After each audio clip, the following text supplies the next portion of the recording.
Magandang tanghali po, Bombo Genesis at Bombo Jai at sa lahat po ng tagapakinig at nanonood sa inyong programa. Okay. First off, sa mga nais ko namin may tanong ko sa inyo, any observation sa atin pong kasalukuyang sitwasyon, lalo ho itong oil crisis na nararanasan po ng buong bansa ngayon, sir? Alam niyo ho, talagang nasa crisis mode na at emergency mode na dapat ang ating pamahalaan. Kaya nakakabahala itong pronouncement ni Pangulong Bongbong Marcos na seemingly tinitignan niya na normal pa rin itong mga nangyayari. Wala hong normal sa nangyayari ngayon. Dahil ini-expect natin sa mga susunod na araw at susunod na linggo, sisipa hanggang 120, 120 pesos per litro yung diesel at ini-expect pa natin na hindi hihinto yan. So sure tayo na kasabay ng pagtaas ng presyo ng mga produktong petrolyo, tataas din yung presyo ng mga pangunahing bilihin at serbisyo. So pagkain at yung utilities. So yan yung mga, kumbaga, magkakakabit na mga issue na dapat paghandaan ng ating pamahalaan. Kaya dapat ang pronouncement ng Pangulo at ng gobyerno natin ay dapat nasa crisis mode para yung mga intervention aakma din accordingly sa sitwasyon. Ngayon na nakakalungkot ho, Bombo Jai and Bombo Genesis, wala hong magandang solusyon na nailalatag ang ating gobyerno maliban sa pagbibigay ng ayuda. Hindi tayo against sa pagbibigay ng ayuda. Immediate relief yan para sa ating mga kababayan. Pero wala tayong nakikita na komprehensibong plano para i-address o pigilan man lang itong patuloy na pagtaas ng presyo ng mga produktong petrolyo. And secondly, wala pang kahit ano na intervention o plano ang gobyerno patungkol sa sahod ng mga manggagawa. We are talking about minimum wage earners, that's around 5 million minimum wage earners, at mga middle income earners. Wala pa tayong nakikita na kahit anong intervention. That is why tayo ay nalulungkot at nagagalit dahil meron sanang pagkakataon na mapag-usapan yan sa Kongreso bago nag-break nung March 18, pero hindi yan nai-agenda. Walang kahit anong usapin o panukala patungkol sa sahod ng mga manggagawa ang nai-agenda ng Kongreso at ng pamahalaan. Okay. Mamaya may mga follow-up po tayo about dyan sa may wage, Representative San Fernando, sir. Pero balikan ko po yung nababanggit ninyo kanina. Yung term na ginamit po ninyo, walang comprehensive plan ang administrasyong Marcos. Tulad po ng anong mga plano yung gusto po ninyo makita na ilatag po ng administrasyon, sir? Sa halimbawa, si PBBM na mismo ang nag-certify as urgent na suspindihin o bigyan ng kapangyarihan ang ehekutibo para masuspinde yung excise tax. Pero nakakabahala, mismong Pangulo rin ang nagsabi, pag-aaralan pa raw niya kung naaangkop na isuspinde yung excise tax. Hindi ba parang nagbibigay yun ng kalituhan sa ating mamamayan sa halip na mapanatag yung mga lalong-lalo na yung mga manggagawang driver at super natin na kahit papaano mababawasan yung presyo ng mga produktong petrolyo. Kasi we are talking just about 6 pesos to 10 pesos. Malaking kaginhawaan yun kahit maliit lang. Pero sa halip na sabihin ng Pangulo na isususpende itong excise tax, siya pa mismo nagsabi, pag-aaralan. Ano pa ba dapat na pag-aaralan? We are already in a crisis scenario, in an emergency situation. Secondly, wala naman nababanggit tungkol doon sa oil deregulation law. Alam niyo, ang rason kung bakit tayo napunta sa ganitong kalagayan kasi ginawang inutil ng gobyerno yung kanyang sarili sa pagpapasa ng oil deregulation law. Sa pamamagitan ng batas na yan, kahit sumipa pa ng hanggang 200 piso kada litro ang presyo ng produktong petrolyo, walang control dyan ang gobyerno dahil fully deregulated nga . Meron na ba tayong narinig mula sa palasyo mismo, sa Pangulo, na gagawin niyang prioridad, yung pagre-review man lang sa oil deregulation law para merong say o merong control ang pamahalaan pagdating dyan sa industriya ng langis? Wala tayong naririnig na ganyan. So ang lagi nating naririnig is ayuda, ayuda, ayuda. Hindi naman po pwedeng puro ayuda ang ating intervention. And take note, yung naro-roll out pa lang na ayuda, nandito pa lang yan sa Metro Manila. Hindi pa kasama yung mga nasa probinsya. Hindi pa kasama dito yung fuel subsidy program. So what is the comprehensive plan of this administration? So it reflects, kaya ang statement niya na normal lang, maybe that reflects the policy direction of the administration because they view this as normal thing. Wala silang mailalatag na komprehensibo. Yan na nga yung sinasabi natin . Suspindihin yung excise tax, yung value-added tax sa mga produktong petrolyo and prime and basic commodities, baka po pwede na nating reviewin. Yung oil deregulation law, baka po pwedeng pag-usapan na rin yan sa Kongreso. Wala tayong naririnig na any pronouncement. These are the long-term, medium-term to long-term solutions to the problem pertaining to the fuel crisis. In short, parang walang konkretong plano, especially yung long term na nababanggit po ninyo. Sa strategic planning pa naman, Representative San Fernando, sa strategic planning kapag wala kang plan B, sabi nga nila, wala kang plano at all. Ngayon, doon sa pag-iikot po ninyo at pag-ipag-usap po sa transport sector, ano pong feedback sa inyo? I understand na may mga kausap po kayong mga grupo, sir. Alam niyo, umaaray na talaga eh. May strike o wala, yung mga manggagawang driver, yung mga nasa transport sector, napupuwersa sila, pinupush na sila ng sitwasyon para hindi bumiyahe. Bakit ka nga kasi naman babiyahe? Ang diesel nasa 105, 110 pesos. Magkano lang kikitain mo? Yung mga jeepney driver, maswerte na kung may uwi yan na 200 piso sa isang buong araw na pagbabiyahe nila. So umaaray na talaga yung mga jeepney driver at yung mga iba pang driver sa sektor ng transportasyon. May tricycle driver, merong TNVS, merong mga motorcycle taxi na hanggang ngayon hindi pa rin sila nabibigyan kahit lang ng immediate relief. So there lies the problem. Tapos ang pronouncement pa ng Pangulo ay sinuspend itong fare hike. Naintindihan naman natin na may pangangailangan na wag-wag ipasa doon sa mamamayang commuter yung bigat ng sitwasyon natin. Pero ano ang intervention din ng gobyerno sa mga transport sector workers natin? Walang malinaw. Kaya yung mga manggagawa natin sa sektor ng transportasyon, they are also asking, paano kami mabubuhay? Alam niyo yung 5,000 piso na binigay ng DSWD, hindi nga tatagal ng 1 linggo yan eh. Kung alam lang ng gobyernong to yung effect ng oil crisis ngayon sa pang-araw-araw na buhay ng mga driver, malalaman nila yung 5,000 piso, swerte ka na kung tumagal yan ng 3 araw. Hindi nila alam yan kasi hindi naman sila nakikipag-usap directly doon sa mga super, doon sa mga driver ng jeep. Yan 5,000 piso, mga pandalawang ikot lang yan hanggang 3 ikot ng mga jeepney driver. So after giving 5,000 pesos, what comes next? Then we are going to hear. Sige, dagdagan natin yung ibibigay natin na tulong sa mga driver natin. Kailan pa yan maro-roll out? Kailan pa yan maibibigay? Hindi nga ganun kabilis yung pag-roll out eh. We are expecting a week or 2 weeks from now, doon pa lang uumpisahan yung pag-roll out ng subsidy sa ibang mga transport groups o sa mga ibang workers natin sa transport sector. Yung mga motorcycle taxi, mga ride-hailing apps. So, na-question sa lahat, Bombo Genesis, Bombo Jai, question sa lahat yan. Ano ang aasahan namin mula sa gobyerno? At sumisigaw na ang mga mamamayan, ang mga manggagawa at ordinaryong Pilipino. Sinasabi na nila, this is the time that we must suspend excise tax and value-added tax for petroleum products. Yan na sinisigaw. Alam pa mismo ng ordinaryong Pilipino kung anong magbibigay ng solusyon sa problema. Yung Pangulo natin, ang problema, ang laging pronouncement, pag-aaralan. Mr. President, we are in an extraordinary event. This requires extraordinary measures.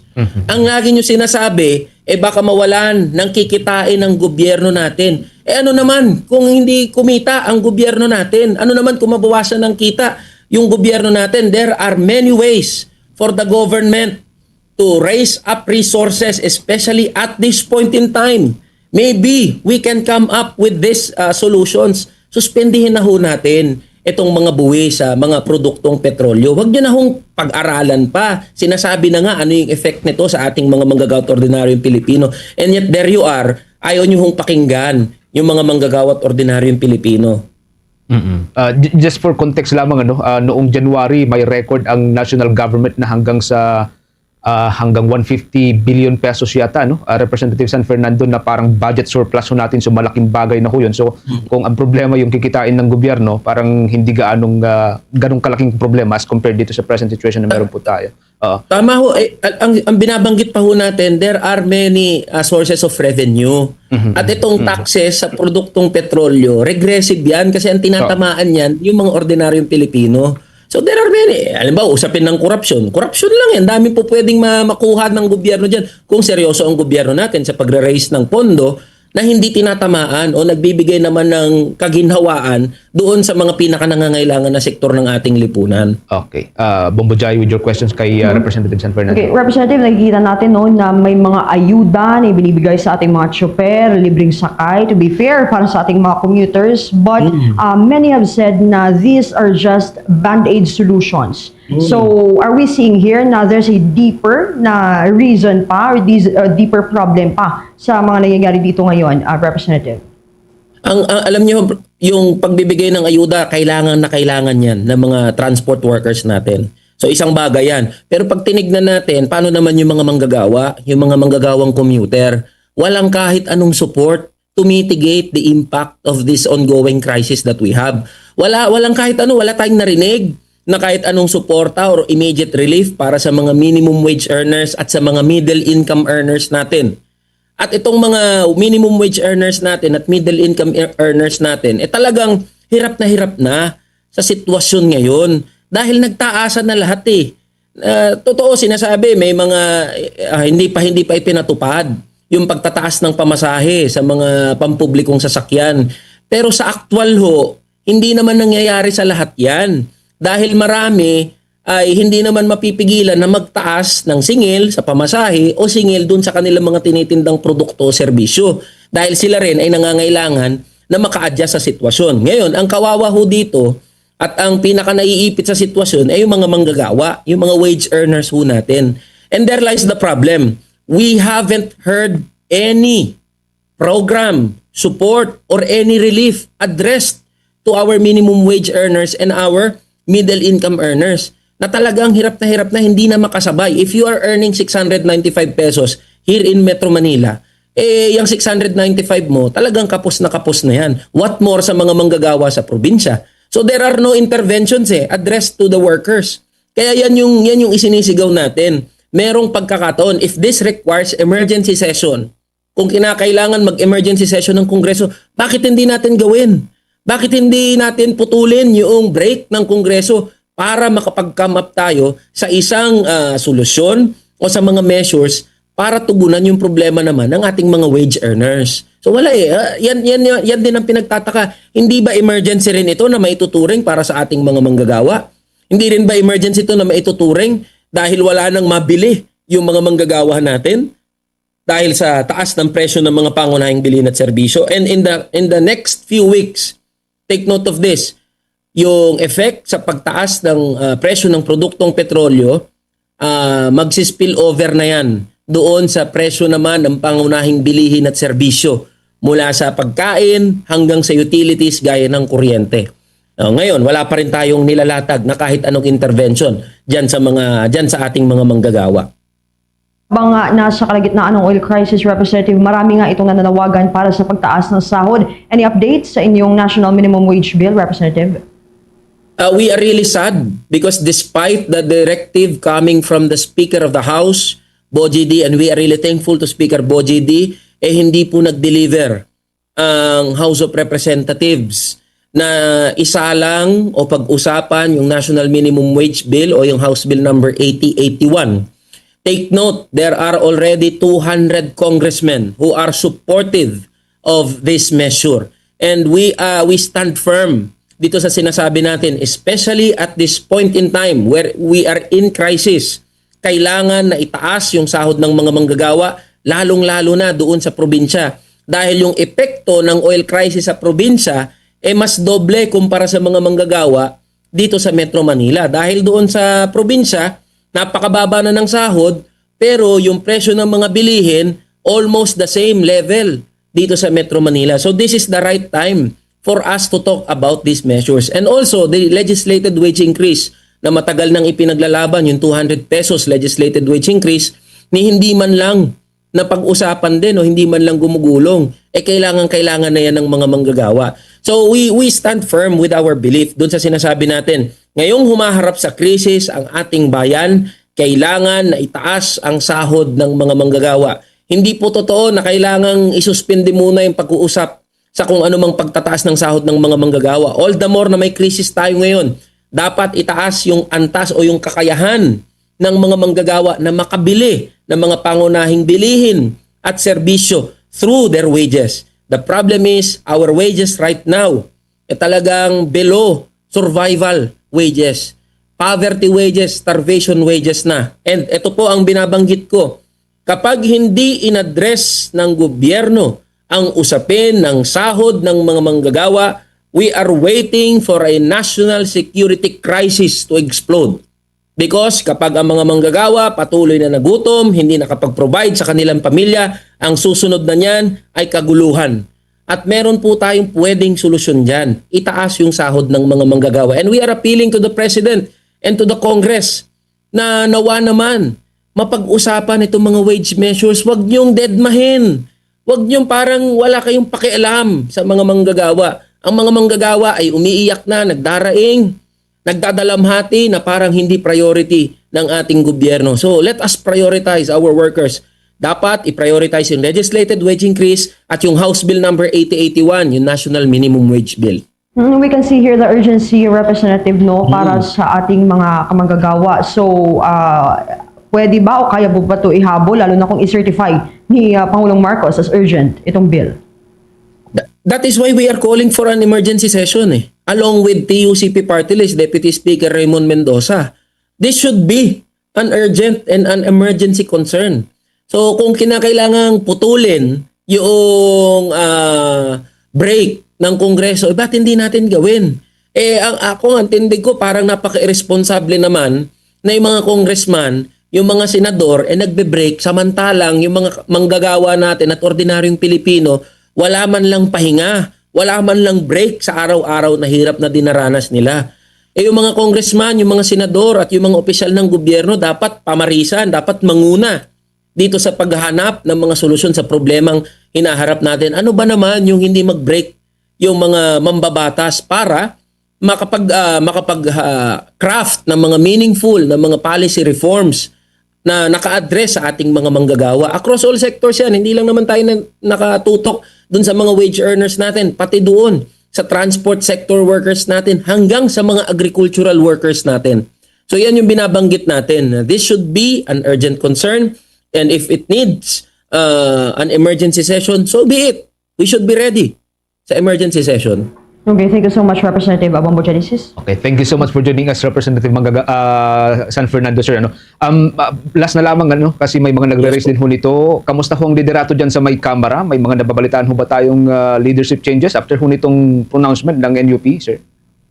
Well, there are pronouncements coming from the National Unity Party, but it is better for the National Unity Party to clarify their statements. But as for us in the minority, we remain na nakatutok doon sa trabaho ng namin bilang mga mambabatas. At ito ho, walang magbe-benefit sa anumang leadership change o hindi magbe-benefit ang mga manggagawa at ordinaryong Pilipino sa kung anumang plano na balasahan sa liderato ng Kamara de Representantes.